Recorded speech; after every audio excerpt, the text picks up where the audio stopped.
సంతోషం లేని వానిగా మనం ఎందుకు ఉంటున్నామో తెలుసా? లేని వాటి కోసం ఆలోచన చేసి ఉన్న వాటిని మర్చిపోయి మన విలువను మనం కోల్పోతూ ఉంటాం. పైగా దేవుడు నాకు ఏమి ఇవ్వట్లేదు అని ఆయన మీద నేరం మోపుతాం.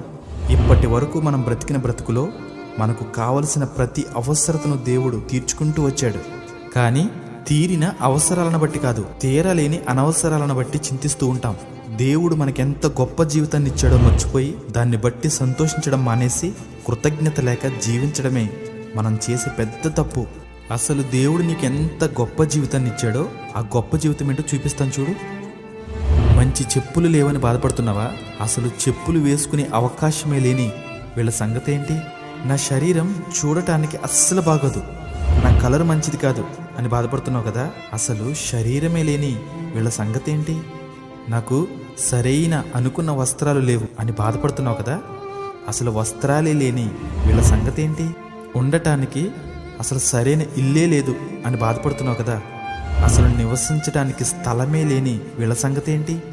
ఆరోగ్యం, అందం, డబ్బు వీటి కోసం బాధపడుతున్నావా? అసలు ఆహారమే లేని వీరి సంగతి ఏంటి? ఇదంతా చూసావు కదా. ఒకటి అడుగుతాను చెప్పు, దేవుడు నిన్ను ఎంత ప్రేమించుంటాడు? నిన్ను ఎంత ప్రేమిస్తే ఈ స్థితిలో ఉంచి ఉంటాడు? ఇంతవరకు ఎన్నోసార్లు దేవుడు కూడా నా ప్రార్థన వినట్లేదు, నన్ను మర్చిపోయాడు, నేను ఏది అడిగినా నాకు ఇవ్వట్లేదు అని ఆయన ఎన్నో అన్నావు కదా. ఒకటి చెప్పనా, ఆయన ఇప్పటి వరకు నీ ప్రతి అవసరాన్ని తీర్చుకుంటూ వచ్చాడు. నువ్వు అనుకున్నవి తీరలేదు చూసావా? అవి నీ అవసరాలు కాదు, నీ ఆడంబరాలు. అవి మనకొద్దు. నీకు ఏది అవసరమో అన్నీ ఇచ్చాడు. అవసరం లేని వాటి కోసం ఆరాటపడి దొరకలేదని నిరుత్సాహమా? దేనికోసమైతే బాధపడుతున్నావో అది నీకు మేలైనదైతే నువ్వు అడగకుండానే తండ్రి ఇచ్చేవాడు. ఉన్నదానితో దేవునికి కృతజ్ఞత చూపించు, సంతోషంగా ఇంకొక మెట్టు ఎక్కుతావు. కాగా దేవుడు తన ఐశ్వర్యము చొప్పున క్రీస్తు యేసునందున్న మహిమలో మీ ప్రతి అవసరతను తీర్చును. నీ ప్రతి అవసరత ఆయన తీర్చేశాడు అని నమ్మకంతో ఆయనకిష్టునిగా బ్రతుకు.